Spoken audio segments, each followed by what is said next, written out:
Hello. Hello. Good morning. Good morning. I'm Kimberly, I'm Jen. and this is That Vegan Morning Show. It sure is.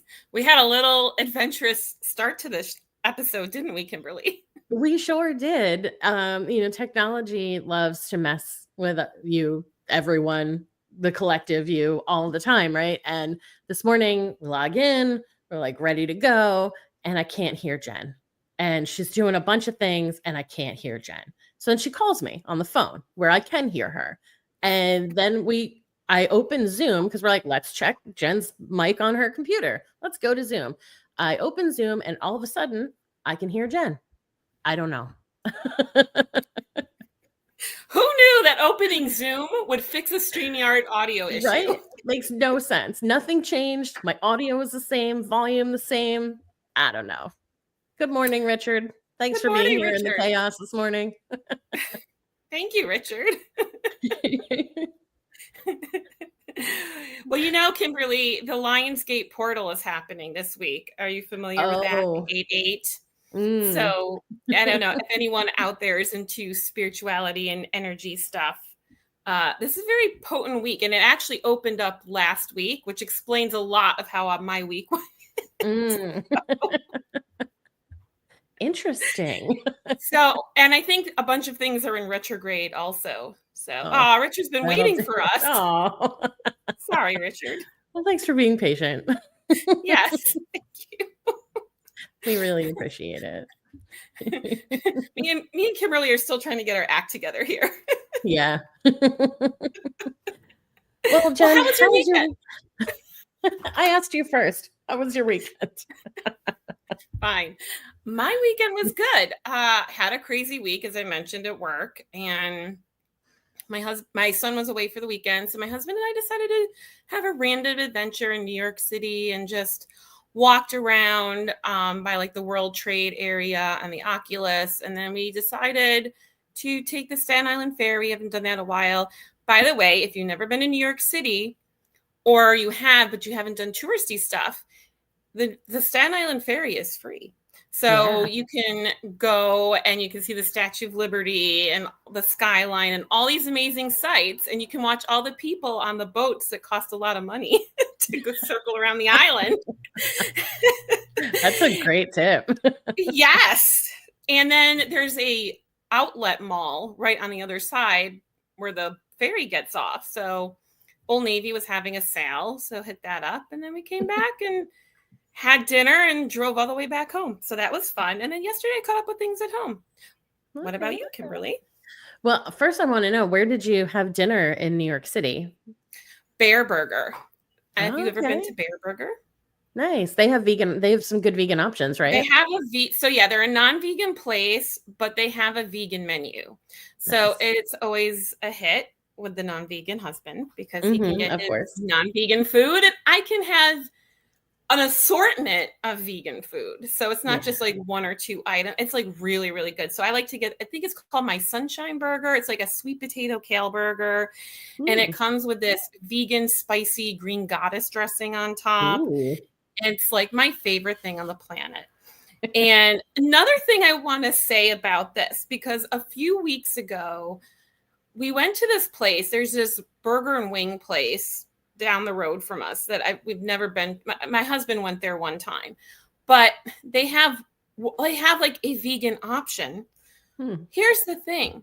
The bread is not vegan. It's one of those stupid situations where it's like a vegan chicken patty. So then I asked them about the bread and the bread's not, like, I had to, like, they had to ask the chef, like the cook, which bread was vegan. And I'm like, why would you offer a sandwich that's vegan? Right. And not have bread? So I always ask because, you never know. And anyway, so with Bear Burger, they list everything, label everything really well. What's vegan, not vegan. They have them sprinkled all over New York City. There's also location in New Jersey and in Connecticut. There might be more than one, but I know of at least one in New Jersey and one in Connecticut. But they're sprinkled all over Manhattan. And then there's a couple in Brooklyn too, in Queens. So if you're in New York City and you're looking for a place that's appealing for everyone, they also have gluten-free options. Bear Burger is the place to go. Very cool. They have milkshakes too, right? Am I thinking of the right place? They used to. So this is one complaint I'll have about Bear Burger. They used to have they had a couple of vegan cakes and vegan ice cream and vegan milkshakes. Well, they don't have that on the menu anymore. I was very upset. Oh. My one complaint. But you know what? There's a million other amazing dessert places in New York City if you're a vegan. True. Like Van Leeuwen ice cream, right? We've been there before. Yeah. You know, I saw a post, and I'm only bringing this up because the very first time you and I met up in person, we met up in New York City, and we had lunch at Peace Food Cafe, and I saw them post that they're really struggling. And so they're having a lot of trouble, and they want people, you can just give them money. You can donate to their restaurant, or, they said, please actually come and eat here. Bring your money and your friends and actually sit down and have a meal. So if anyone is around the New York City area, Peace Food is a completely vegan restaurant. And we are seeing so many vegan restaurants closing left and right. And so if we can find a way to support and help someone stay open, that would be amazing. I'm so glad you brought that up. I didn't realize that they were having issues, but they have like 2 locations. I went to their other location back in November when me and my son were there for an event, and their food is so good. Both locations, the staff is amazing. So that's really sad. I hope they don't close down. And I think, Kimberly, we should plan a field trip. I think so. I feel like there's a couple of places we need to hit to help support. We have a lot of field trips we need to plan. We do. So how was your weekend? My weekend was great. On Saturday, we went to the farm, as we always do, Ethos Farm in Long Valley, and we picked up our veggies for the week. And then our plan was to go to an art museum in Clinton, actually right across the street from that restaurant you and I ate at, Grounded for Life, when you were here visiting the farm. And we were so excited because it's like this little art museum, and it's in this old building, and we both love architecture and art. So we thought, oh, it's perfect. Same.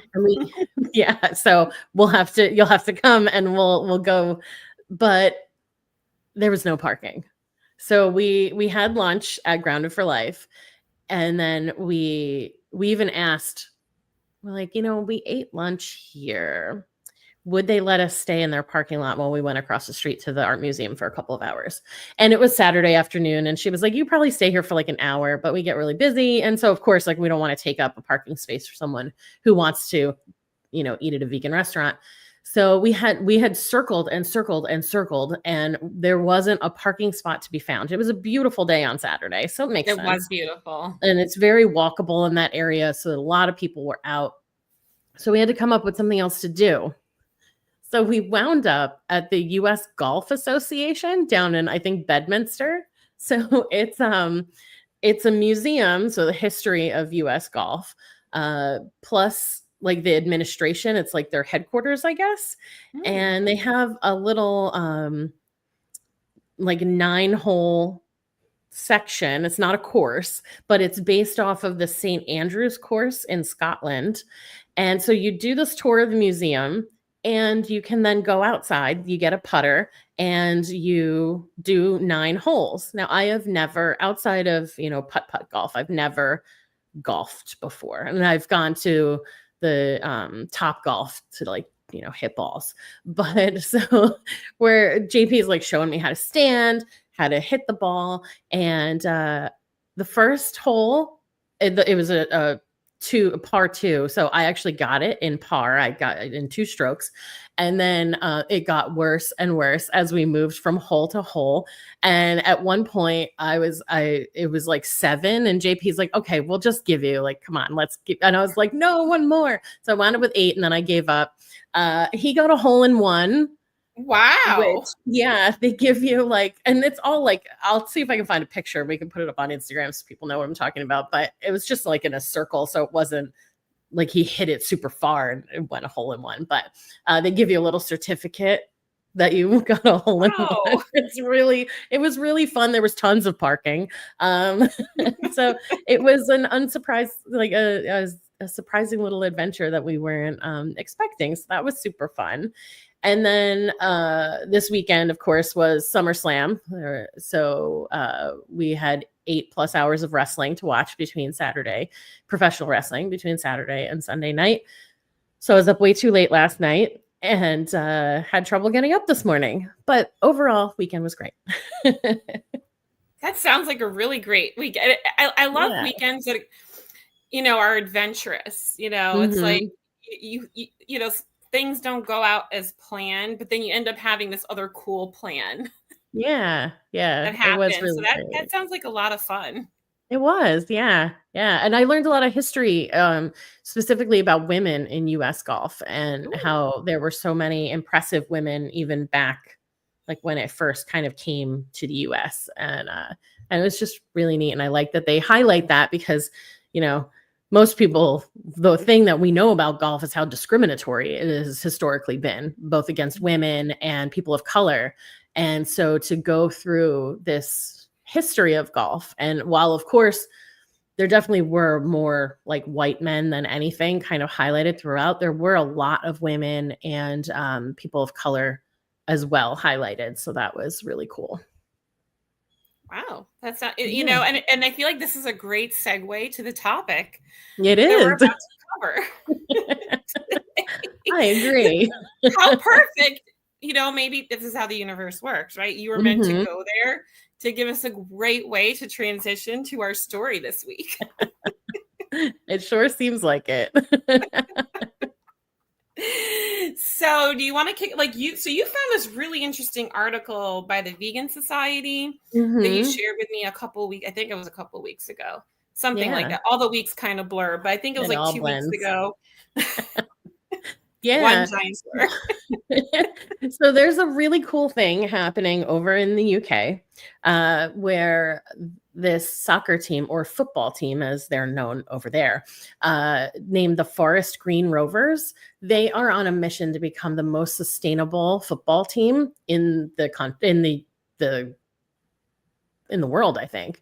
And so one of the ways that they're doing that is they have created an entirely vegan football kit. So all of the gear that they use, from the clothing they're wearing to the balls to the cleats, their whole entire football kit is vegan, and it has been certified by the Vegan Society. So they worked with the Vegan Society to make sure that all of the materials going into everything that they needed would be vegan. And they're bright, like neon green, and they have a leopard print on them, which they decided was kind of like a nod to nature and kind of a showing of respect to the environment and the beings that they're trying to save. I was so excited to see that. I don't watch soccer. My nephew is really, really into it. And my niece on JP's side, she played soccer for a long time. It was really good. And so like I've definitely seen soccer, but I'm not like it's definitely not a sport for me. But it was so cool to see that this team has this mission beyond just like being a good, football team.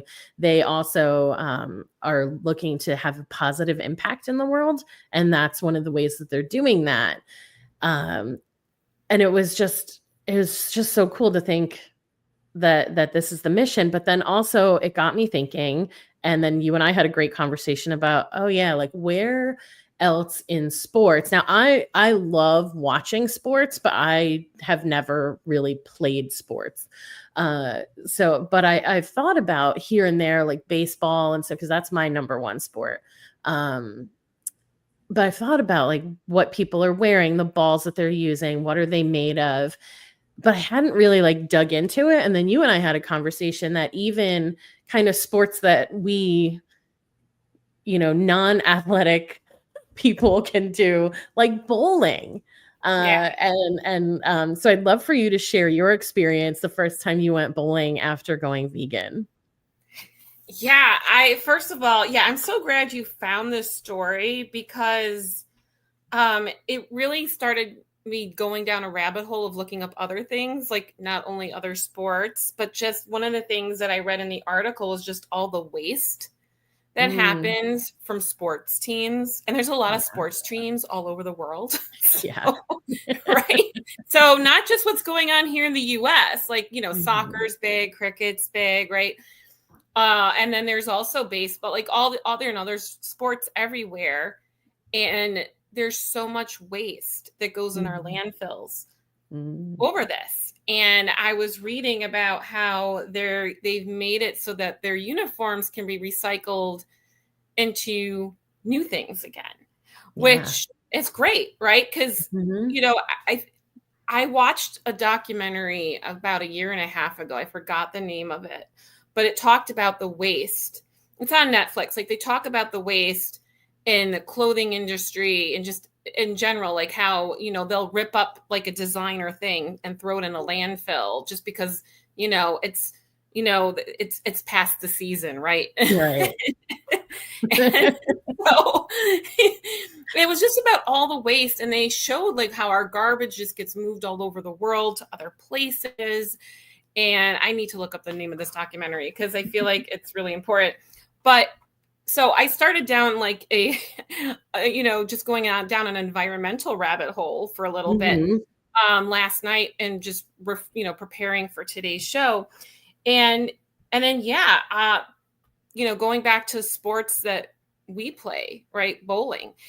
I done some bowling with our kids after going vegan, but I never really thought about it because I hadn't bowled in a really long time again until like last year.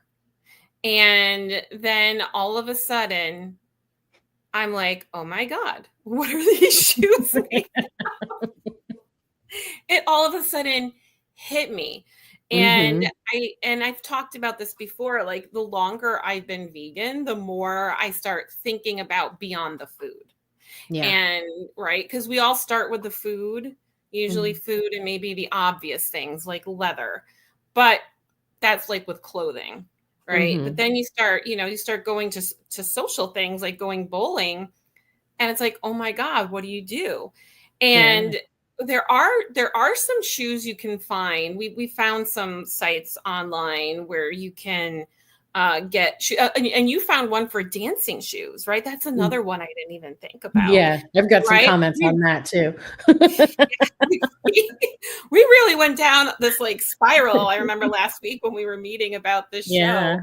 And yeah, and I found some Reddit links last night on bowling and veganism, and it was just interesting reading the different comments. Some people are like, oh, you just got to live, like don't drive yourself crazy. And then others are like, well, you can buy shoes.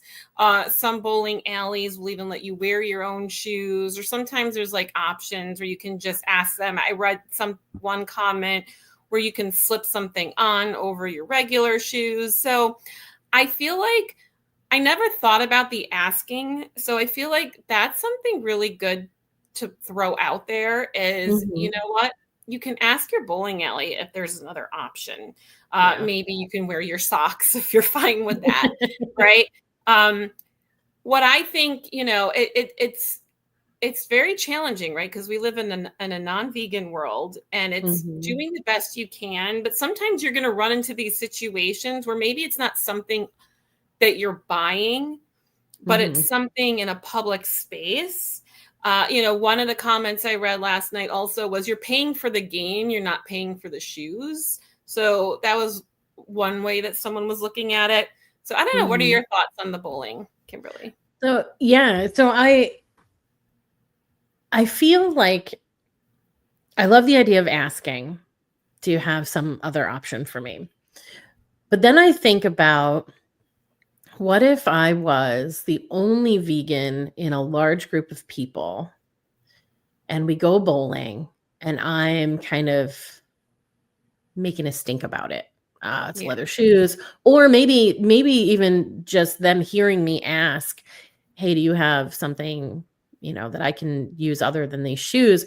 And now all these people, and honestly, it doesn't even have to be a big group. It could be 2 other people. But like now these people with me are like, oh my God, being vegan is such a pain in the ass. Like she even has to ask about the bowling shoes. Like we're gonna be here for 2 hours, So for me, I feel like I would definitely want to have a vegan option, but then like the message that we're sending is look at how hard this is, or how, and I think that we do need to be diligent. And those of us who are vegan and have been vegan for a long time, I think it kind of is up to us to kind of ask those questions and make other people aware that, oh, if you had, a different option for vegans, like everybody could be happy with, being here and bowling together, completely happy. I mean, then of course, like there's nothing for a vegan to eat at a bowling alley, typically, because it's all like animal based and all fried in the same thing. So it depends on how you feel about that, the cross contamination of that. So bowling isn't inherently a vegan friendly sport anyway, I guess, in the social aspect of it. And yeah, so I kind of have two feelings about it. One, like we should be asking, like, hey, do you have an option, so that maybe people start thinking, because like, it's not like professional baseball where only a small group of people get to do it. Like, yeah, bowling has professionals, but also just regular people and their kids go bowling. So to be a little more inclusive that way, I think ultimately would be really great. And then, yeah, like if you bowl a lot and you're vegan, then just buy a pair of vegan bowling shoes. But if you bowl like me, I bowl like once every like 5 years. Those shoes would just be taking up space in the closet. And, it seems kind of wasteful to buy a pair of shoes for 2 hours every 5 years. I don't know. You bring up a really good point, Kimberly, about, like, where do you draw a line in making a big deal out of things, right? Yeah. And so, like, I'll share for my example, like, I put on the shoes, like, I already signed up for this, like, mm-hmm. So, but it made me think about something I haven't thought about in a while. We don't go bowling. We used to go bowling a lot when our kids were younger, because it was one of those things that they all like to do across the board. So, until somebody lost, and then they were very upset, but they've all grown up since. But it's, I think, I like at some point I will probably get myself a pair of shoes just to have, because, Ellie likes to bowl. My husband likes to bowl and, sometimes it's a fun thing to do. And so I think just to have it on hand, just for those moments, like once or twice a year, if we go back, to bowling.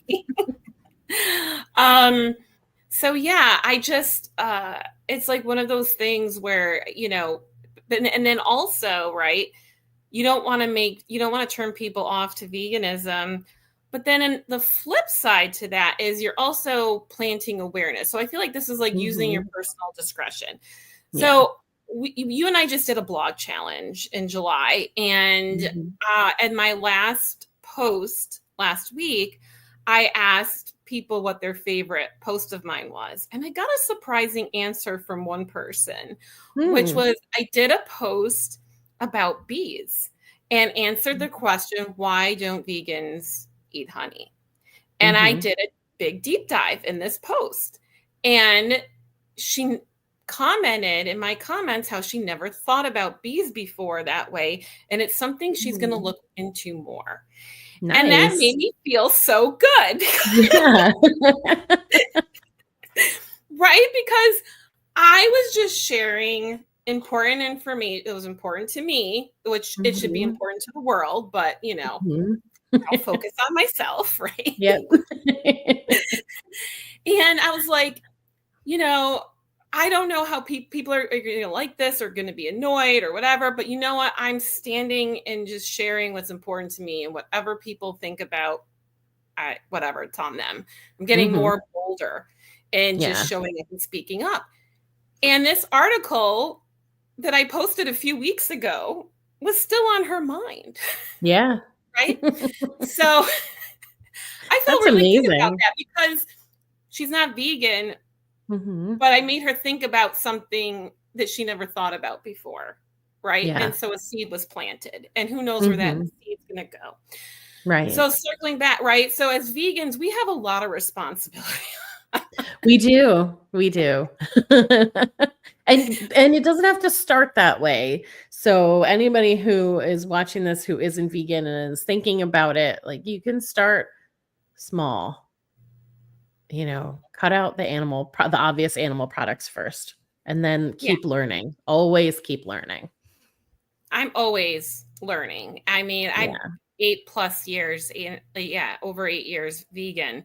It took me 2 years to get vegan. It started with cookbooks and playing with food and trying out food, and then gradually just working my way through there. If you want sustainable change, that's where you start. I never thought I would get into vegan activism.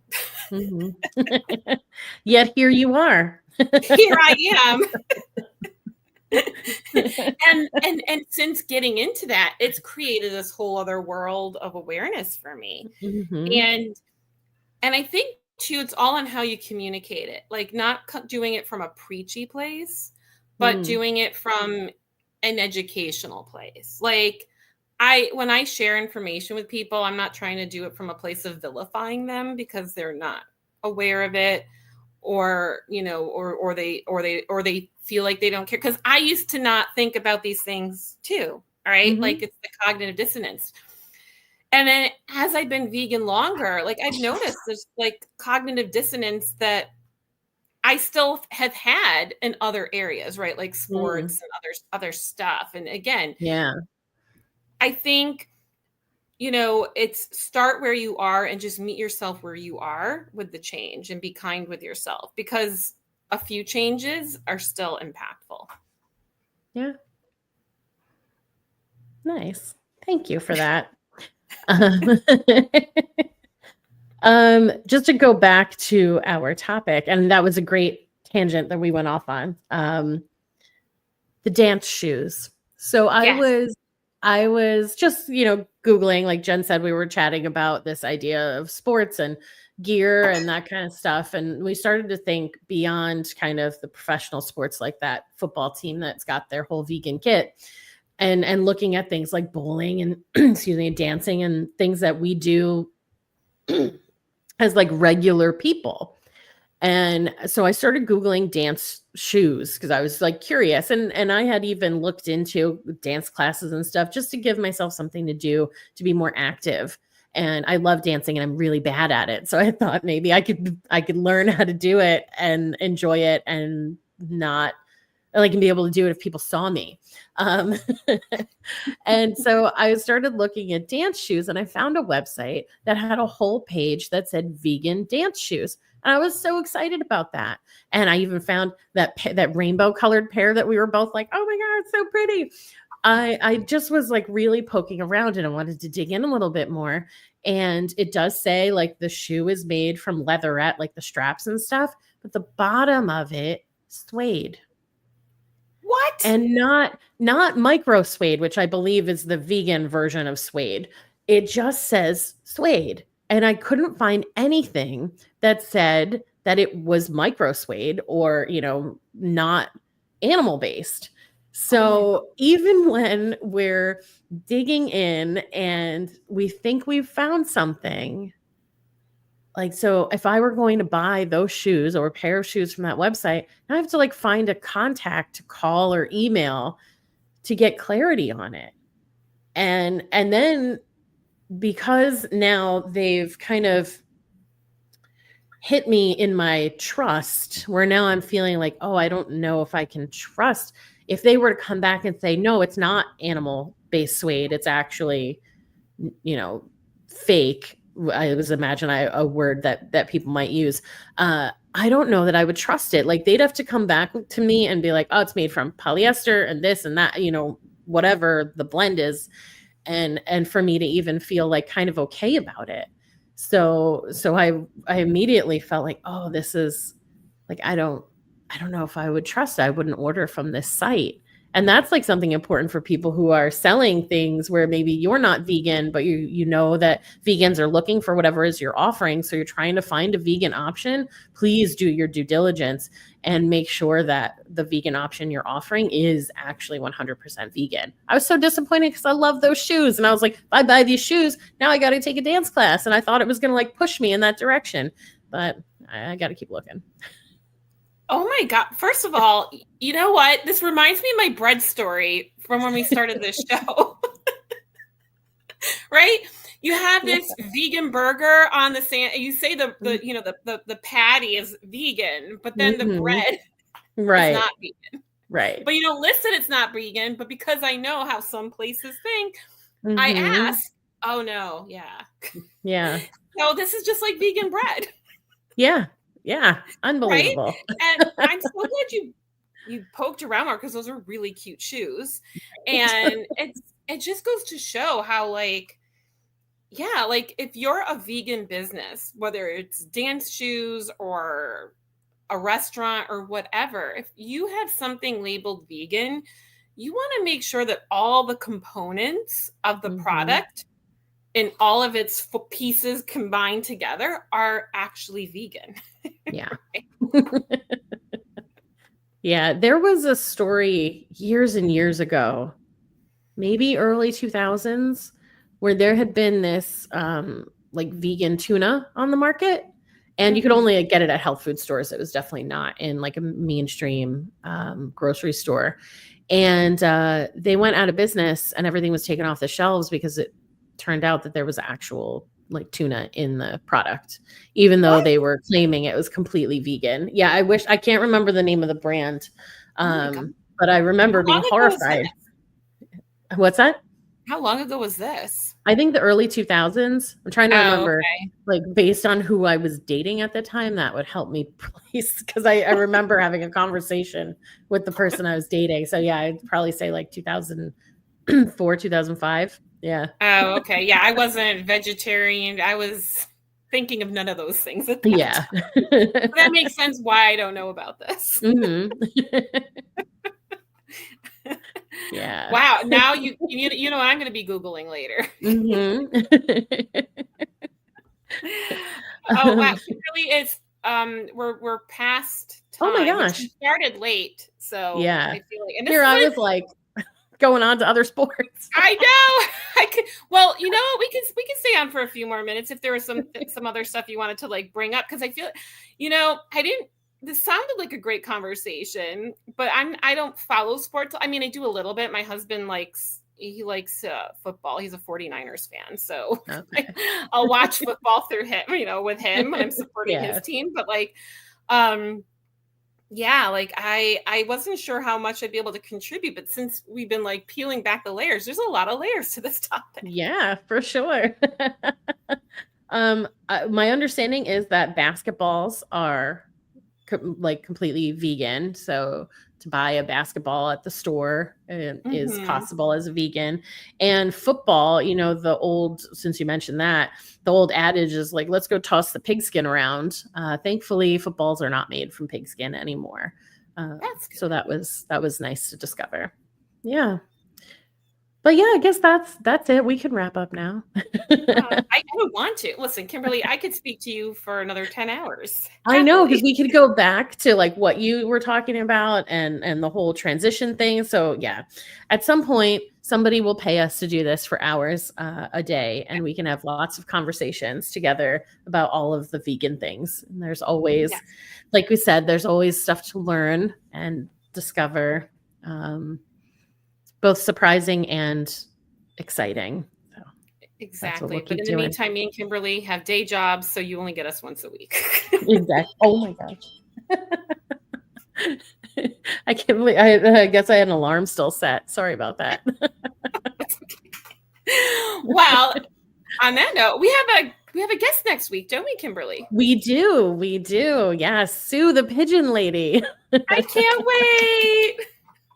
Me too. It's going to be really amazing. Susan Joyce is a pigeon advocate and so much more. And so it'll be really fun to birds and everything else she's working on. Yeah. I love Sue. I had her on as a guest last year. And she's just so much fun. And I've learned so much about pigeon. I didn't even really know pigeon racing was a thing until I connected with her. I know, right? I've learned so much. And she's a lot of fun. She's a good energy to have first thing in the morning. Oh yeah, absolutely. Yeah. And Sue's an upcoming guest on Did You Bring the Hummus this summer? So stay tuned for exciting. I can't wait to listen to that too. Yeah. All right. Well, thank you everyone for watching the replay. Thank you, Richard, for watching us so early.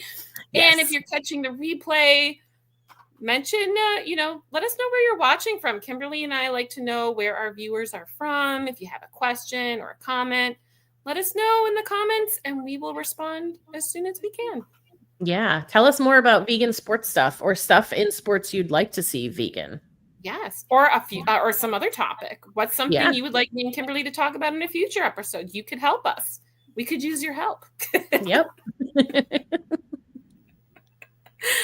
All right. On that note, have a great week, everyone. We'll see you soon. Bye. Bye.